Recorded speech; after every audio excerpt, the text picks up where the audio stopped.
Halo guys, Assalamualaikum warahmatullahi wabarakatuh. Perkenalkan, saya Alfi Amalia Tolusna, mahasiswi program Profesi Akuntansi Universitas Trisakti. Pada kesempatan kali ini, saya akan membahas tentang derivatif dan lindung nilai. Simak video selanjutnya ya. Halo, pada kesempatan kali ini, saya akan membahas tentang derivatif atau lindung nilai. Oke, apa sih pengertian derivatif? Derivatif merupakan kontrak atau perjanjian yang nilai atau peluang keuntungannya terkait dengan kinerja aset lain. Aset lain disebut juga sebagai underlying aset atau saham. Nah, derivatif yang terdapat di Bursa Efek adalah derivatif keuangan yang dimana derivatif keuangan merupakan instrumen-instrumen keuangan berupa saham, obligasi, mata uang atau currency, tingkat suku bunga atau instrumen lainnya. Nah, tujuan derivatif itu sendiri digunakan sebagai sarana untuk melindungi nilai atau lindung nilai atau hedging atas portofolio yang dimiliki. Karena derivatif merupakan kontrak atau perjanjian, maka kontrak berjangka atau futures adalah salah satu produk derivatif berbentuk kontrak yang mewajibkan para pihak untuk membeli atau menjual sebuah underlying aset tertentu dan dalam waktu tertentu di masa yang akan datang. Kontrak berjangka adalah instrumen keuangan yang dapat digunakan sebagai sarana lindung nilai, spekulasi, dan arbitrase arbitrase.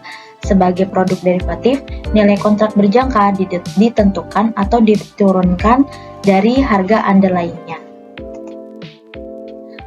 Kontrak berjangka itu sendiri adalah suatu kontrak yang mewajibkan para pihak untuk membeli atau menjual sejumlah underlying aset tertentu pada harga tertentu dan dalam waktu tertentu di masa yang akan datang. Dengan adanya kontrak berjangka, investor dapat mengunci harga beli maupun harga jual di awal transaksi sampai dengan waktu yang ditentukan.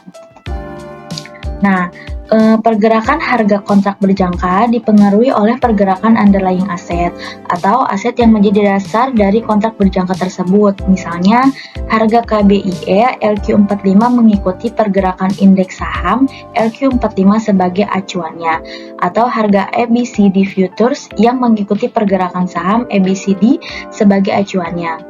Pergerakan harga underlying akan mempengaruhi keuntungan dan kerugian oleh investor futures sesuai dengan posisi dan masa periode yang disepakati dalam transaksi.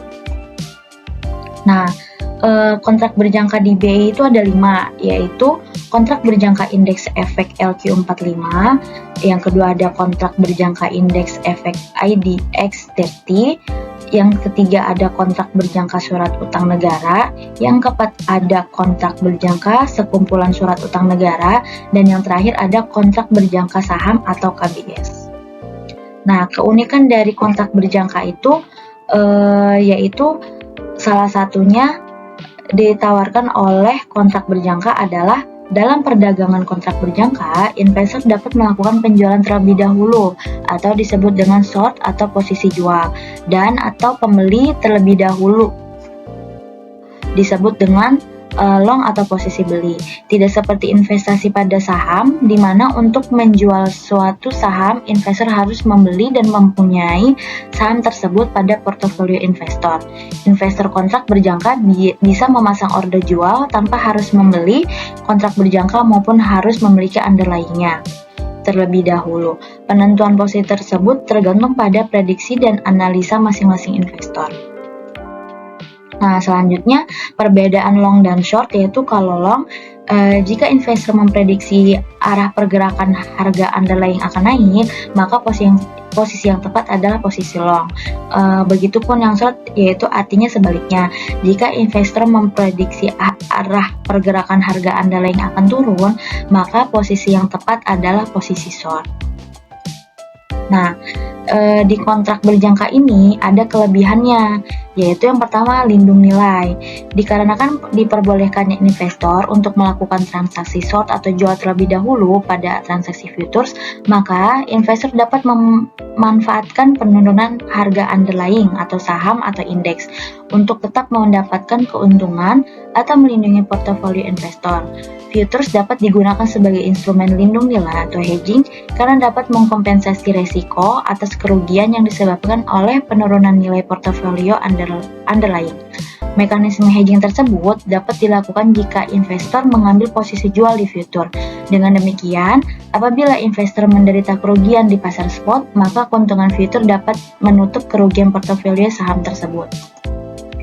Nah, di sini ada contohnya nih teman-teman. Jadi, sebagai contoh, investor A memiliki portofolio berupa 50 basket atau 50.000 lot di ETF Index LQ45 dan ia ingin melakukan hedging portofolio dengan memasang posisi short atau jual pada LQ45 futures.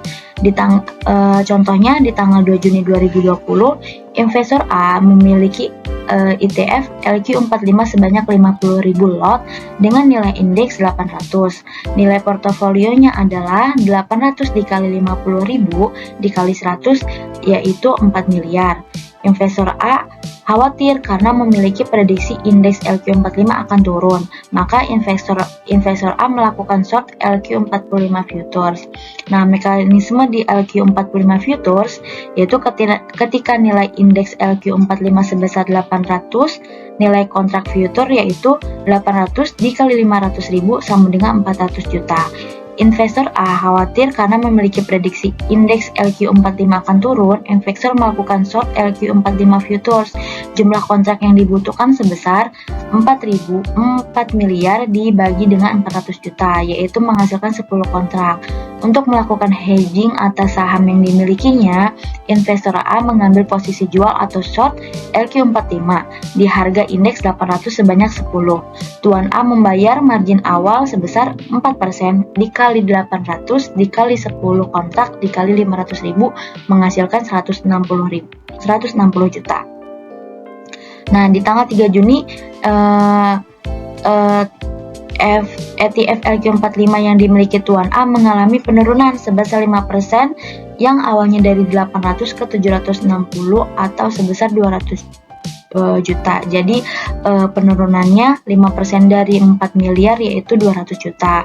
Nah, di LQ45 futures Tuan A mendapat keuntungan dari penurunan indeks sebesar 5% atau indeks menjadi 760 dikali 10% dikali 10 kontrak dikali 500 juta menghasilkan 200 juta.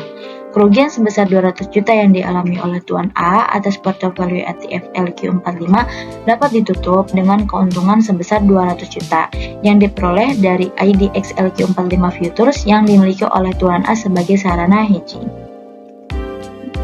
Oke, selanjutnya kelebihan yang kedua yaitu transaksi aktif jangka pendek. Dengan berinvestasi pada produk futures, investor dapat memperoleh keuntungan dari pergerakan indeks, baik bearish maupun bullish, tanpa investor harus memiliki aset underlying. Lalu yang ketiga ada leverage. Leverage memungkinkan investor untuk mendapat imbal hasil lebih tinggi dengan menggunakan modal yang lebih kecil dibandingkan dengan berinvestasi langsung pada underlying asetnya. Dengan adanya fungsi leverage membuat investor memiliki potensi untuk mendapat keuntungan yang lebih tinggi dengan modal yang relatif kecil. Nah, selain ada keuntungannya, berinvestasi di kontrak berjangka ada resikonya juga. Yang pertama resikonya yaitu resiko leverage itu sendiri. Leverage juga dapat menimbulkan kerugian pada investor dalam hal pergerakan harga tidak sesuai dengan ekspektasi investor. Jika pergerakan underlying bergerak terlalu fluktuatif, margin yang disetorkan investor dapat berkurang dan investor harus menyetorkan margin tambahan. Apabila investor tidak menambahkan margin tambahan, maka broker atau EBI derivatif akan menutup posisi investor atau force liquidation. Lalu yang kedua ada resiko ketidaksempurnaan hedging. Investor dapat melindungi portofolio saham yang sudah dimilikinya dengan mengambil posisi short pada futures. Namun, ketika investor dapat salah memperkirakan berapa besar jumlah kontrak yang dijual atau short position untuk melakukan hedging, maka hal ini menyebabkan kerugian sebagian bagi investor dan berlaku juga hal sebaliknya. Oke, kurang lebihnya begitu ya teman-teman. Semoga dapat dipahami. Terima kasih.